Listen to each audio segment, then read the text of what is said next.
Oremos. Oremos. Padre del cielo, Señor, te damos gracias por estar aquí con nosotros el día de hoy, Señor. Gracias porque te vamos a escuchar por medio de tu palabra, Señor. Te oramos que pongas en nuestros corazones lo que tú quieres que extractemos de esta tu enseñanza, de esta tu palabra, Padre.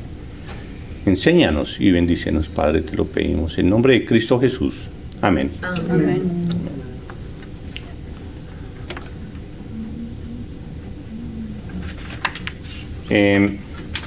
Juan capítulo 6. Juan capítulo 6, vamos a leer del capítulo 6 del 1 al 15, que es lo que todos conocemos como el milagro de la alimentación de los 5,000. Es ese episodio el que vamos a ver en el día de hoy. Vamos a leerlo. Después de esto, lo que ya nos venía relatando Juan, aunque muchos analistas dicen que lo último que hemos visto, de allá a este momento pasaron de pronto 6 meses o 1 año. Pero bueno, de todas maneras, Juan lo presenta así. Después de esto, Jesús fue al otro lado del mar de Galilea, el de Tiberias, y le seguía gran multitud, porque veían las señales que hacía en los enfermos. Entonces subió Jesús a un monte y se sentó allí con sus discípulos. Y estaba cerca la Pascua, la fiesta de los judíos. Cuando alzó Jesús los ojos y vio que había venido a él gran multitud, dijo a Felipe: ¿de dónde compraremos pan para que coman estos? Pero esto decía para probarle, porque él sabía lo que había de hacer. Felipe le respondió: 200 denarios de pan no bastarían para que cada uno de ellos tomase un poco. Uno de sus discípulos, Andrés, hermano de Simón Pedro, le dijo: aquí está un muchacho que tiene 5 panes de cebada y 2 pececillos. Mas, ¿qué es esto para tantos? Entonces Jesús dijo: haced recostar a la gente. Y había mucha hierba en aquel lugar. Y se recostaron como en número de 5,000 varones. Y tomó Jesús aquellos panes, y habiendo dado gracias, los repartió entre los discípulos, y los discípulos entre los que estaban recostados. Asimismo, de los peces, cuanto querían. Y cuando se hubieron saciado, dijo a sus discípulos: recoged los pedazos que sobraron para que no se pierda nada. Recogieron pues y llenaron 12 cestas de pedazos que de los 5 panes de cebada sobraron a los que habían comido. Aquellos hombres entonces, viendo la señal que Jesús había hecho, dijeron: este verdaderamente es el profeta que había de venir. Pero entendiendo Jesús que iban a venir para apoderarse de él y hacerle rey, volvió a retirarse al monte solo. Volvió a retirarse al monte él solo.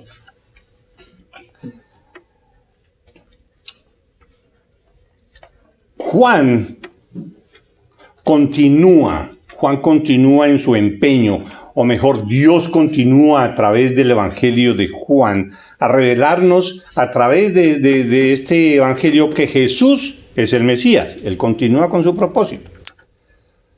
Demostrar que Jesús es el Mesías, que Jesús es el Hijo de Dios y que creyendo en Él podemos tener vida eterna. O sea, y que Jesús es nuestro Redentor. Entonces, no es solo que Jesús es Dios. No es solo que los demás lo reconozcan y den testimonios y se pueda decir que Jesús es el Hijo de Dios. Y confirmar por medio de sus milagros es alguien que viene del cielo, porque esto que hace solo alguien que viene de Dios lo puede hacer. No es solo Dios, no es solo que todos se dan cuenta de que es Dios, no es solo que sus milagros muestran que Él es Dios. Y no es solo que Él es el Mesías, como le dijo a la mujer samaritana.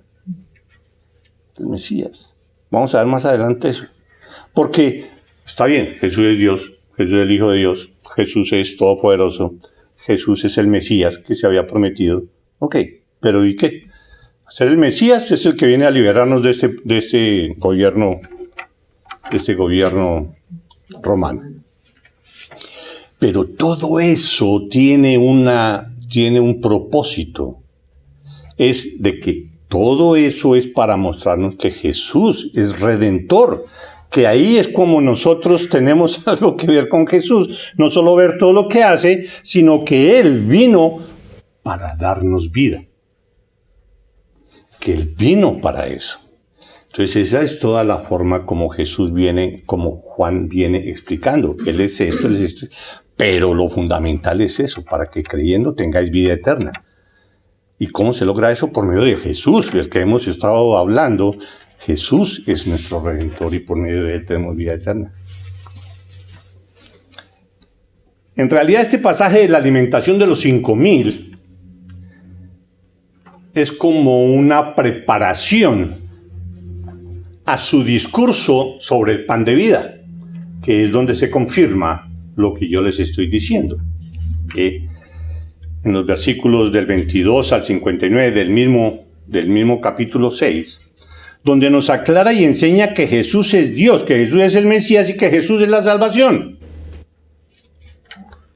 El versículo 54 dice: el que come mi carne y bebe mi sangre tiene vida eterna, y yo le resucitaré en el día postrero. Yo soy todo esto, pero aparte de eso, si tú comes de mi carne y bebes mi sangre, yo le resucitaré. Entonces aquí Juan se refiere a que él mismo, su carne, es el pan de vida. Y que su muerte en la cruz, o sea, su sangre derramada, es el sacrificio de alguien perfecto que Dios requiere como pago por los pecados del mundo. Él es el pan de vida. El único que podría pagar y hacer cumplir la justicia de Dios. Entonces, hay, por tanto, dos aspectos que resaltan, que salen a relucir en este pasaje, que es, por una parte, el poder creativo de Jesús. El poder creativo de Jesús al hacer este milagro. Y lo otro a resaltar es la deidad de Jesús. Se nota. Y es interesante notar que los dos milagros que más hacen notar el poder creativo de Jesús, o sea, ¿recuerdan la transformación del agua en vino? Eso demuestra el poder creador, transformador de Cristo. Y ahora la multiplicación del pan, donde de la canasta salen y salen y salen, ¿sí? Poder creador de Cristo, se refieren a los mismos elementos centrales, o sea, el pan y el vino de la Santa Cena. Esos dos milagros muestran los mismos elementos que Él quiere que nosotros recordemos y que es lo que vamos a celebrar el día de hoy. Jesús les dijo: de cierto os digo, si no coméis la carne del Hijo del Hombre y bebéis su sangre, no tenéis vida en vosotros. Esto no quiere decir que si no tomas la cena, entonces no puedes ser hijo de Dios. No necesariamente. Porque esto es un significado espiritual. Si no te rindes completamente a Cristo, si no le entregas todo lo que tú eres, tú no puedes tener vida eterna. Porque eso es como comer, no es comer el pan que Él nos ofrece. El pan que Él nos ofrece es eso. Él mismo. Si nosotros no tenemos a Cristo dentro de nosotros, pues nosotros no podemos tener vida eterna. Entonces, no quiere decir eso, ese versículo, que si entonces no tomamos la Santa Cena, no podemos ser hijos de Él. Pero vamos a mirar así general cómo se desarrolla este episodio, sin entrar en mucho detalle. Primero vamos a hablar de los versículos del 1 al 4 en este pasaje, ¿sí? Donde se habla de la seguida gran multitud. ¿Sí? Dice, después de esto Jesús fue al otro lado del mar de Galilea, el de Tiberias, y le seguía gran multitud porque veían las señales que hacía en los enfermos. ¡Wow! Un evangelista que le siguen cantidad de personas. ¡Qué éxito de evangelista! ¡Qué hombre de Dios! No, mire las huestes que arrastra. Mire la cantidad de personas que lleva detrás de él. Que va a haber una presentación de él en tal parte. ¡Wow! No, tenemos que ir todos. Es lo que muestra esto. Tenía gran éxito. Caminen. Vamos a... O algunos evangelistas también dirán lo mismo. Vamos a hacer milagros y sanaciones para tener una gran multitud detrás de nosotros. El próximo martes hay reunión de sanación. Vengan y ustedes... Aquí va a haber sanaciones. Vengan y listo. Por eso seguían a Jesús muchas personas. Una multitud, dice acá. Y sabemos que el que sana es Dios. Él es el que sana. Como lo dice el Salmo 103:3. Él es quien perdona todas tus iniquidades. El que sana todas tus dolencias. Cuando nosotros somos sanados, es Él el que nos sana. Es Él el que nos sana. Nadie más.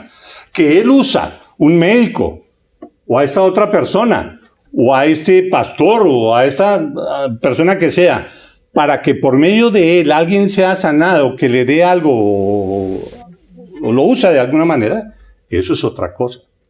Pero no de que una persona tenga ese poder de sanación y pueda usar ese poder de sanación cuando quiera. El martes a las 6 tenemos sanaciones. Eso es completamente contrario a todo lo que Dios y Jesús explican en su palabra. Lo que hace Dios también es dar dones a las personas,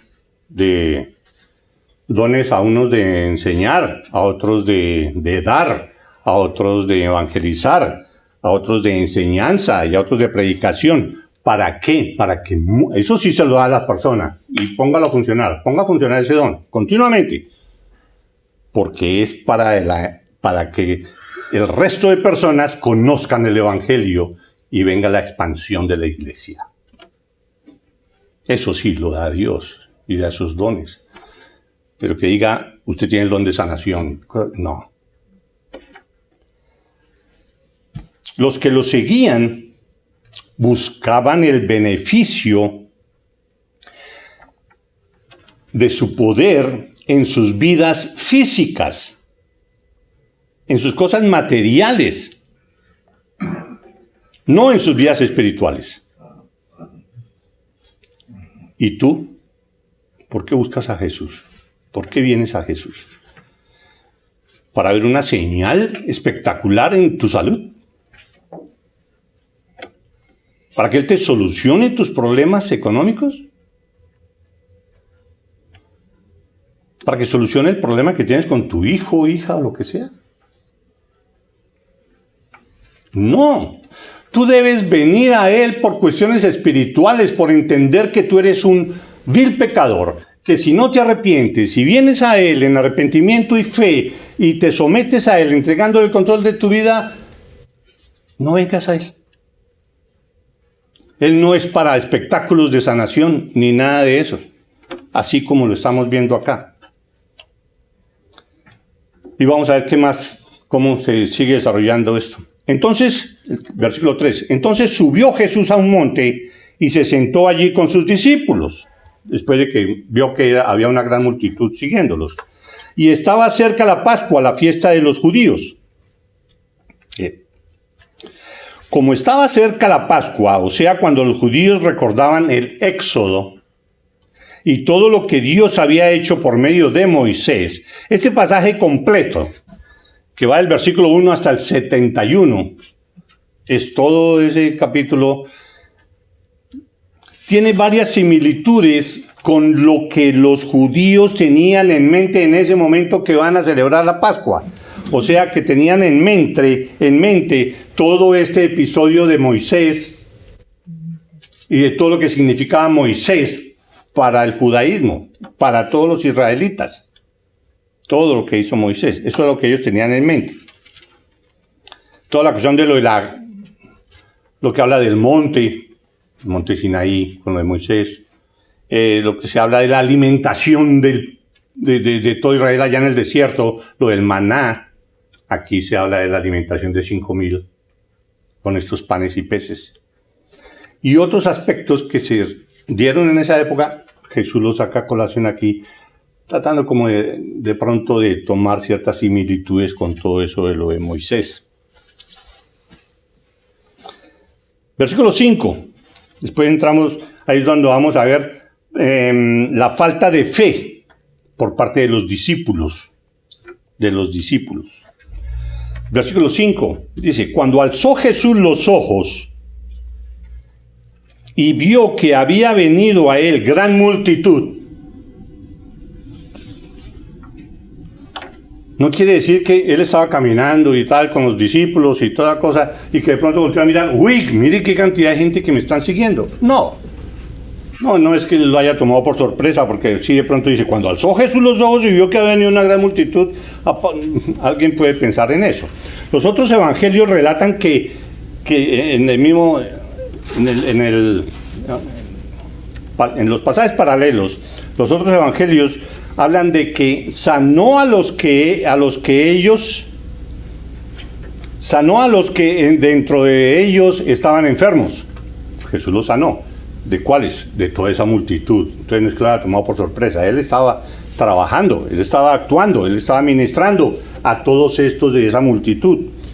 Estaban enfermos, estaba sanando a los que estaban enfermos. Y les predicaba, según Mateo 14:14 y Lucas 9:11, y les predicaba del reino de Dios. No solo sanaba, también les hablaba del reino de Dios. Ese era el cuadro.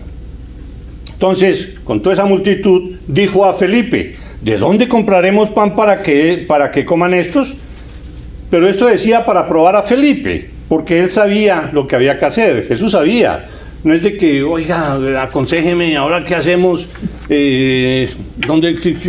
dígame qué podemos hacer, qué se le ocurre. Mira, haga una reunión ahí, un comité para que aporten todos ideas a ver qué podemos hacer en esta situación. No, él sabía, aquí se aclara, Dios lo aclara, él sabía lo que había de hacer. ¿Por qué escogió a Felipe? ¿Por qué no a cualquier otro? Porque escogió a Felipe y no a cualquier otro. Esa es la respuesta. Pero demostró que la falta de fe estaba presente en él. Y si estaba presente en él, también estaba presente en los demás. La pregunta apuntaba a que no era posible encontrar un lugar donde se pudiera conseguir tal cantidad de pan, donde se pudiera comprar tal cantidad de pan, porque fíjense cómo es la pregunta. ¿De dónde compraremos pan para que coman estos? No es, ¿y con qué compraremos pan para todos estos? No, sino, no hay lugar donde comprar esto.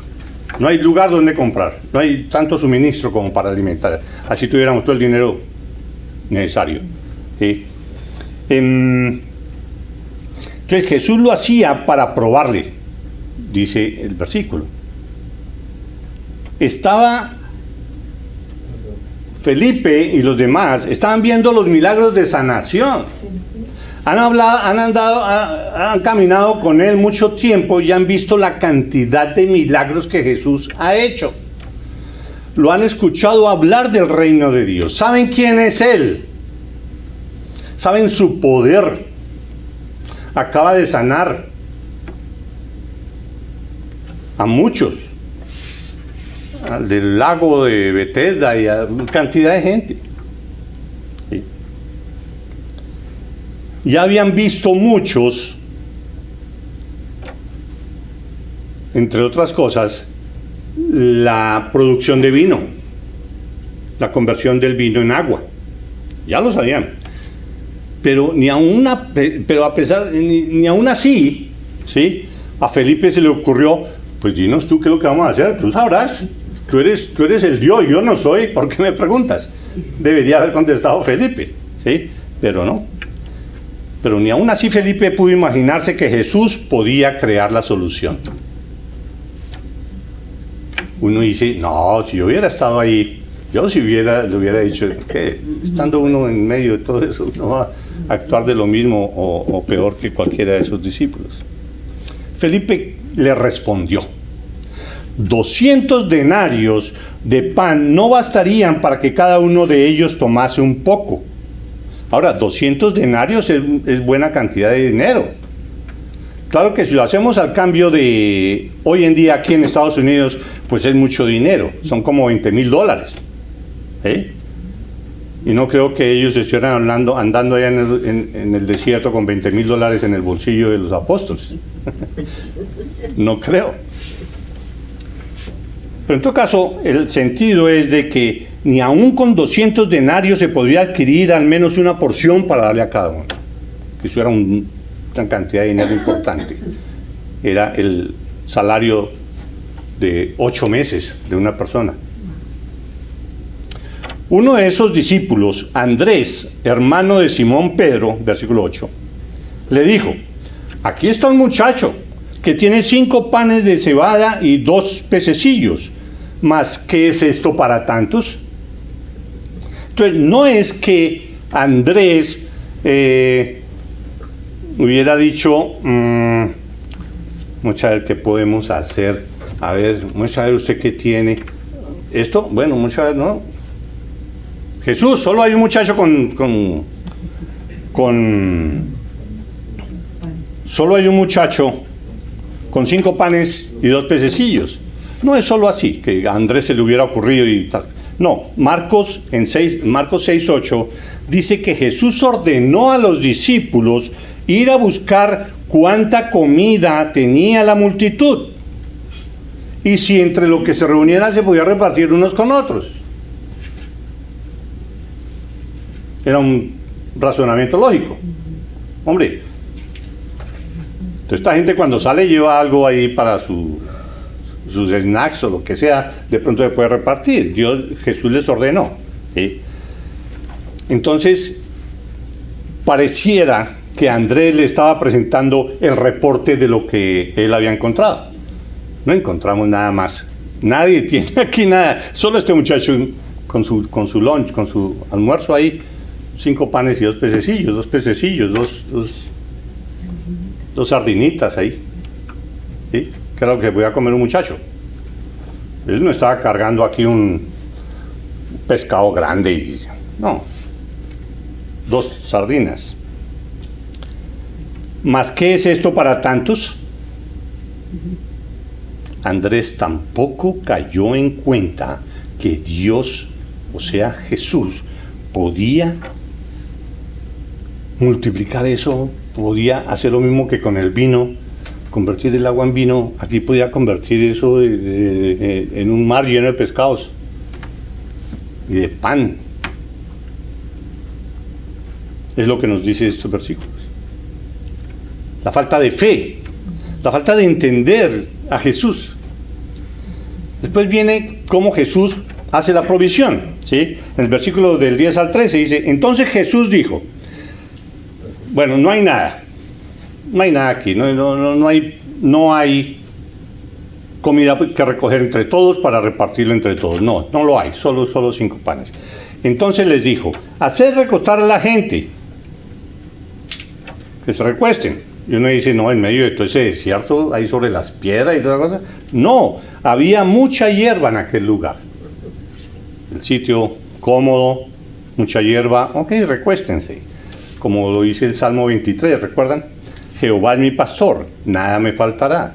En lugares de delicados pastos me hará descansar.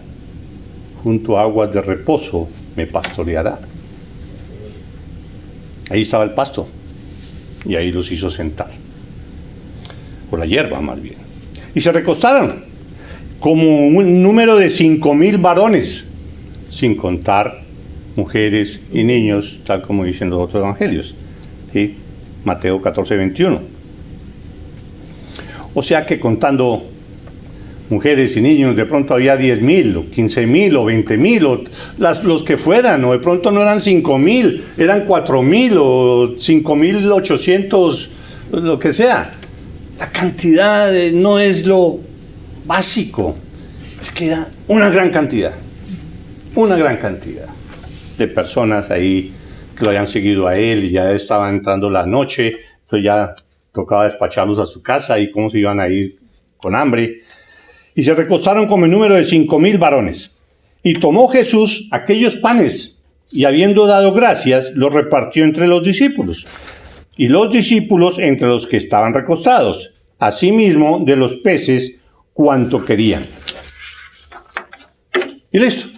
Así relata Juan cómo les dio de comer. Pues llama la atención esa simplicidad con que lo relata, ¿no? ¿Cómo relata ese momento de ese milagro? Simplemente Jesús repartió el pan y los peces. Hubiera podido distribuir la comida. Bueno, esa es otra cosa. Nosotros, ¿qué hubiéramos dicho?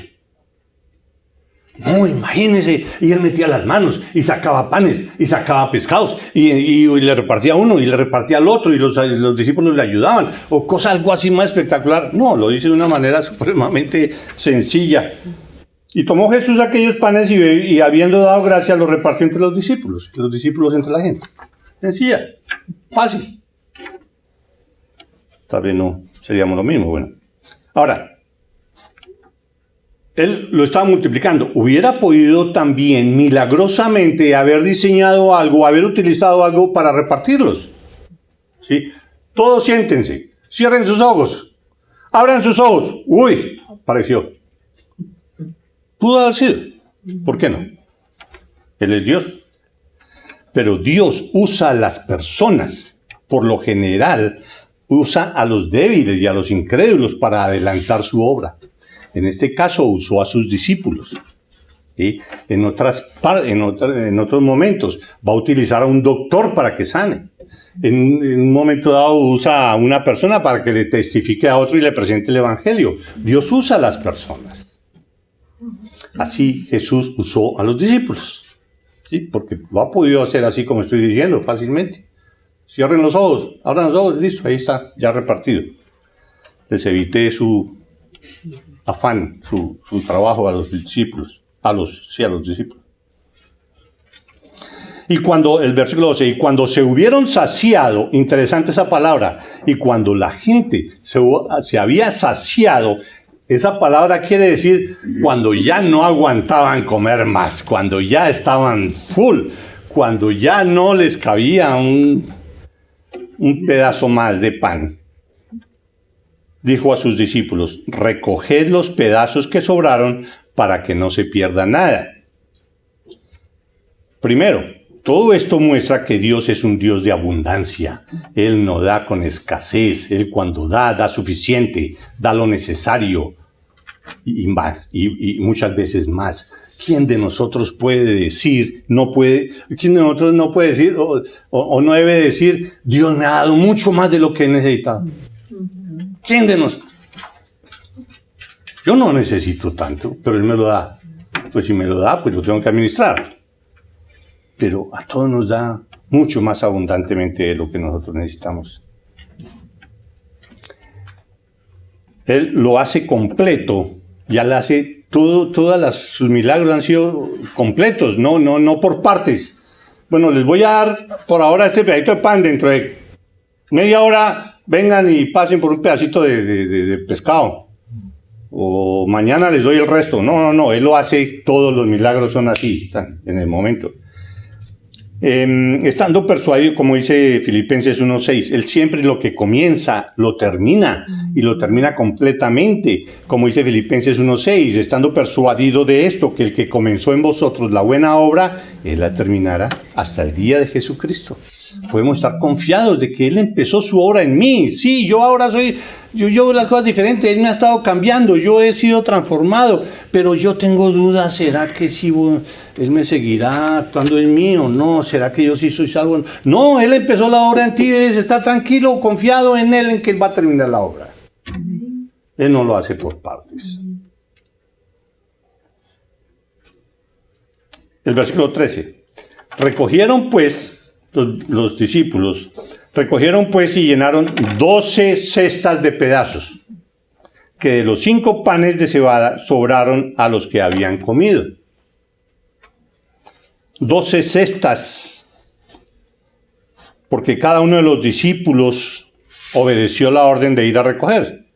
Entonces hay que recoger, bueno, no sé de dónde saldrían las 12 cestas, pero cada uno cogió y fue a recoger. Ahora, no recogían los pedazos de huesos y cosas que la gente estaba botando, no. Estaban recogiendo las porciones que ya nadie quiso, porque ya se habían saciado. No el pedazo de pan que yo me metí a la boca y lo dejo ahí, no.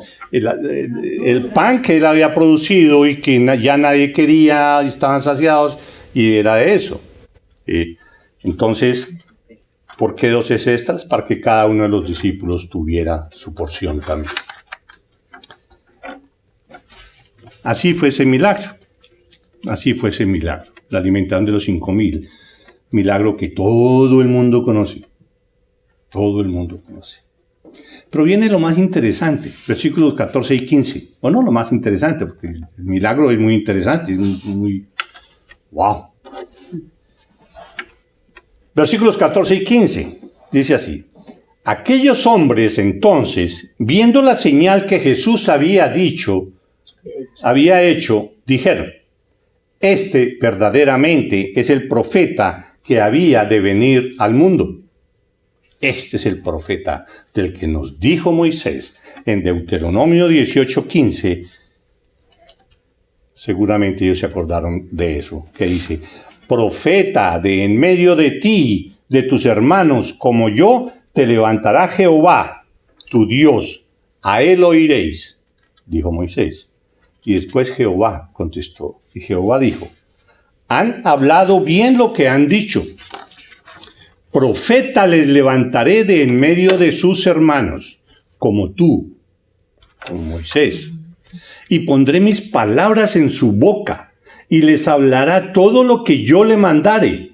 Mas a cualquiera que no oyere mis palabras, que él hablará en mi nombre, yo le pediré cuenta. ¿Hay de que ustedes no escuchen a Jesús? Yo les pediré cuenta.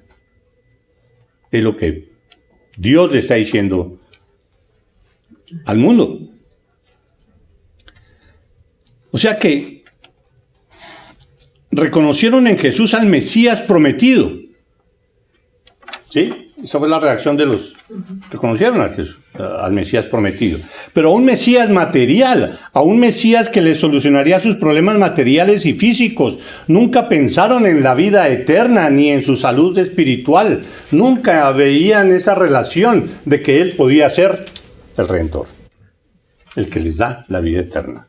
El Mesías, sí, muchos reconocieron, sí, es el Mesías. ¿Sí? Pero de una manera material. Le solucionaba sus problemas. Pero entendiendo Jesús que iba a venir para apoderarse que iban a venir para apoderarse de él y hacerle rey, volvió a retirarse al monte él solo. Entonces, se acercaron las personas y ¿qué dijeron? Hagámoslo rey, ya no necesitaremos seguro de salud. No hay ni siquiera que pagar nada de seguro de salud. Ya no necesitaremos trabajar, pues Él nos alimentará.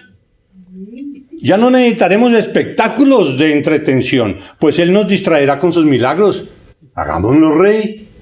Hoy le estamos pidiendo, Él nos está dando pan. Ya nos dio vino. Mañana podemos pedirle pizza y cerveza. Hagámoslo rey. que si nosotros lo nombramos rey, tenemos cómo pedirle, cómo exigirle, porque nosotros lo vamos a nombrar rey. Pero si eso era lo que quería Jesús, que lo entendieran como rey de reyes. Sí, pero no de esa manera. No de esa manera que seas tú o el que sea, de nombrarlo a él como rey. Nadie tiene ese derecho de nombrar a Jesús como rey, porque él es rey. Él es rey.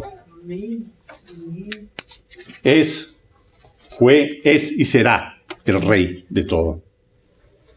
Hagámonos rey para que derrote a estos políticos corruptos romanos opresores.